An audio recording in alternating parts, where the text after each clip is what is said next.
গতবার লড়াই করেছিলেন বিজেপির হয়ে, এবার কি তৃণমূলে আসছেন? মালদারে এক ব্যবসায়ী মতিবুর রহমান, তাকে নিয়ে ইতিমধ্যেই চাঞ্চল্য চরমে। দেখুন।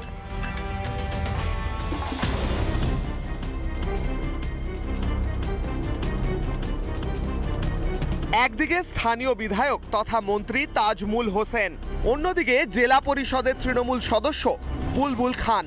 এই দুজনের দ্বন্দ্বে বারবার শিরোনামে এসেছে মালদার হরিশ্চন্দ্রপুর। সেই হরিশ্চন্দ্রপুরে এবার অন্য রাজনৈতিক গন্ধ। ইনি মতিবুর রহমান, ব্যবসায়ী। 21-এর ভোটে বিজেপির হয়ে ভোট লড়েন, তবে সেসব পুরনো কথা। এখন তৃণমূলের বড় বড় নেতাদের সঙ্গে বেশ সুসম্পর্ক মতিবুরের। এলাকায় আলোচনা তিনি যোগদান করতে পারেন নাকি তৃণমূলে। मैंने 2021 साल में खेला था बीजेपी पार्टी से और मैं अभी 2026 में कोई पार्टी से खेलेगा बढ़िया से। इस बार मैं आउट होने वाला नहीं हूं। পরে সাংবাদিকদের প্রশ্নের উত্তরে ইঙ্গিতবাহী মন্তব্য ব্যবসায়ীর। এবার 2026 সালে আমি টি20 খেলা খেলবো, ফাইনাল খেলা খেলবো। টি20 খেলা হবে, কোন পার্টিতে খেলবো না খেলবো আপনারা জানতে পারবেন। মন্ত্রী ঘরে কেন খেলা হবে? মন্ত্রী আমি আগে হারাতে আসিনি, আমি নিজে জিততে এসেছি। আমার হারার আগে দরকার নেই তো, আমি নিজে জিতে নিলেও অটোমেটিক সব হয়ে যাবে। আমাদের টিকিটের ব্যাপারে আমাদের সম্মানীয় আমাদের নেত্রী সুপ্রিমো মমতা বন্দ্যোপাধ্যায় শেষ কথা বলেন, যাকে টিকিট দেবেন তার হয়ে আমরা লড়াই করব, তাকে জিতাবার জন্য আমরা আপ্রাণ চেষ্টা করব। এদিকে মতিবুরকে নিয়ে যে মাথা ব্যথা নেই তা ভালো মতোই বুঝিয়ে দিয়েছে পদ্ম শিবির। বিধানসভা লড়াইয়ের পরে ও আমাদের সাথে কারোর সাথে যোগাযোগ রাখেনি এবং কোনো পদেও বিজেপির নেই। কাজে এখন তৃণমূলে যাবে না তৃণমূলে গিয়ে খেলবে না হাত পা ভাঙাবে নিজের, সেটা ওর ব্যক্তিগত ব্যাপার আছে। শাসক কোন্দলে বারবার হইচই হরিশ্চন্দ্রপুরে, সেখানেই 26-এর ভোটের আগে অন্য সমীকরণের ইঙ্গিত। নতুন করে হরিশ্চন্দ্রপুরের হাওয়া গরম। চলুন এবার একটু পূর্ব মেদিনীপুরের দিকে নজর দেওয়া যাক। পূর্ব মেদিনীপুরের প্রাক্তন জেলা শাসককে তোপ বিজেপি নেতা দিব্যেন্দু অধিকারের। ময়নায় তিনি একটি বিজেপির বিক্ষোভে অংশগ্রহণ করতে যান এবং সেখানেই পূর্ণেন্দু মাঝির বিরুদ্ধে তোপ দাগেন দিব্যেন্দু অধিকারের। দিব্যেন্দু অধিকারী তোপ প্রাক্তন জেলা শাসকের বিরুদ্ধে, পূর্ণেন্দু বাজির বিরুদ্ধে ক্ষোভ উগরে দেন তিনি। বিজেপির একটি বিক্ষোভে অংশগ্রহণ করেন দিব্যেন্দু অধিকারী, এটি ময়নায় হয়েছে। আর সেখানে প্রাক্তন জেলা শাসক পূর্ণেন্দু মাঝির বিরুদ্ধে তার ক্ষোভ উগরে দেন। ঠিক কী কারণে ক্ষোভ, কি বলেছেন চলুন শোনাবো।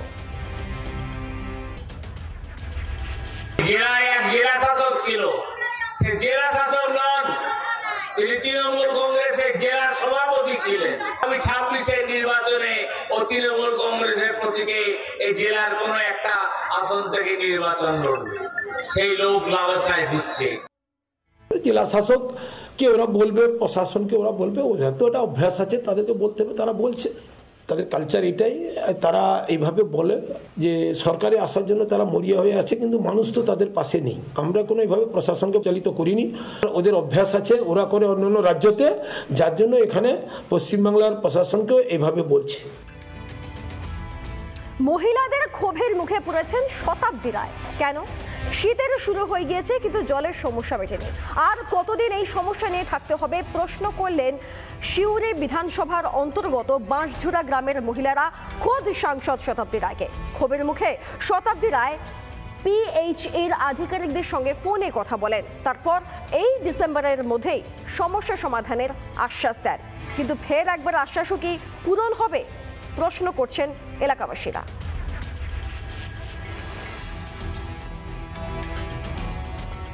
জলের সমস্যা আমাদের বহুদিন থেকেই সমস্যা, কিন্তু সমস্যা মানে জল দেয় কিন্তু জল 2-3টা বাড়িতে নেওয়া হয় আর জলটা শেষ হয়ে যায়। আমরা দিদিকে জানালাম যে আমাদের একটা জলের ব্যবস্থা করে দেন। হ্যাঁ, দিদি বললে যে 1 মাস পরেই আমরা ব্যবস্থা করে দেবো। আমরা চাইছি, দিদির কাছে অনুরোধ করছি যে আমাদের এই পাড়াটাতে যেন জলের ব্যবস্থা হয়। 12 মাসের সমস্যা। গ্রামে তো বাড়ি বাড়ি কল দেওয়ার কথা, রাস্তার কলে পানি পাইবো, বাড়ি বাড়ি কল। আজকে বললাম পানি ব্যবস্থা করে দেন, কি বললো 1 মাস পর ঠিক করে দেবো। তো কি করে? পানীয় জলের একটা দাবি। হ্যাঁ, আমি বললাম, আমি ওদের সাথে কথা বললাম, ইঞ্জিনিয়ার দেখতে এসলাম, ইঞ্জিনিয়ারের সাথে কথা বলেছি, ওরা পাইপলাইন এই অবধি নিয়ে এসছে আর বললো 20-25 দিনে জল চলে আসবে। আমি সামনেই তো কথা বলে দিয়ে দিয়েছি। নানা ধরনের কন্টেন্ট দেখার জন্য লাইক করুন, শেয়ার করুন আমাদের ফেসবুক পেজ, সাবস্ক্রাইব করুন আমাদের ইউটিউব চ্যানেল। পাশাপাশি অন্যান্য ব্রেকিং নিউজের জন্য অবশ্যই চোখ রাখুন রিপাবলিক বাংলায়।